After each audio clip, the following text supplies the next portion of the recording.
নমস্কার বন্ধুরা, নতুন একটা রেসিপি নিয়ে চলে এসেছি। আজকে আমি করব ডিম খাসি। ডিম খাসি করার জন্য দেখো আমার কি কি লাগছে। এখানে বেগুন, টমেটো, তারপরে লঙ্কা, পেঁয়াজ, 6টা ডিম। তো চলো ভিডিওটা শুরু করি। দেখো এখানে ডিমে আমি নুন হলুদ মাখিয়ে নিয়েছি, আর মাখিয়ে রেখে মাঝখান থেকে চিড়ে নিয়েছি যাতে ঝোল নুনটা বেশ ভালো ঢুকে। দেখো এগুলো ডিমগুলো ভাজা করে আমি এখানে তুলেও রেখেছি। আর দেখো বেগুনগুলো আলাদা আলাদা করে ভাজা করে নিচ্ছি, লাল লাল করে ভাজা করে নেবো। আর এখানে দেখো মশলাটা পেস্ট করে নিয়েছি।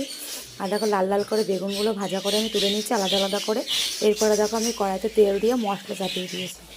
মশলা দিয়ে যখন মশলাটা কষে গেছে তখন আমি টমেটোটা দিয়ে দিয়েছি। টমেটোটা দিয়ে যখন কষা কষা হয়ে গেছে এই পর্যায়ে আমি ডিমটা ছেড়ে দিয়েছি। ডিমটা যখন কষা কষা হয়ে গেছে, তেল ছেড়ে দিয়েছে, তখন আমি এখানে জল ঢেলে দিলাম। দেখো জল ঢেলে দিয়েছি, আমার ঝোলটা ফুটছে টকবক করে। যখন ঝোলটা কমে আসবে তখন আমি বেগুনটা দিয়ে দেবো। আর দেখো ঘরে আমার ধনেপাতা ছিল না, তাই আমি গাছ থেকে দুটো ধনেপাতা ছিঁড়ে নিলাম। তাই দেখো এখানে দেখো ঝোলটা কমে এসেছে, এই পর্যায়ে আমি বেগুনটা দিয়ে দিলাম। বেগুনটা দিয়ে একটু নাড়াচাড়া করে ধনেপাতা দিয়ে এবার তরকারিটা আমি নামিয়ে নেব।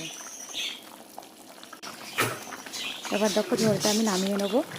ঝোলটা একদম রেডি হয়ে গেছে আমার। ধনেপাতা দিয়ে দিলাম। এবার আমি ঝোলটা নামিয়ে নেবো। এই দেখো আমার রেসিপিটা একদম রেডি হয়ে গেছে। বন্ধুরা কেমন হয়েছে দেখতে অবশ্যই কমেন্ট করে জানিও, আর ভালো লাগলে লাইক কমেন্ট শেয়ার করো। দেখো রেসিপিটা আমার একদম রেডি হয়ে গেছে। তোমরাও বাড়িতে চাইলে গরম গরম ভাত দিয়ে রেসিপিটা করে খেতে পারো, তোমাদের খুব ভালো লাগবে। আজকের মতো ভিডিওটা এই পর্যন্ত বন্ধুরা, টাটা।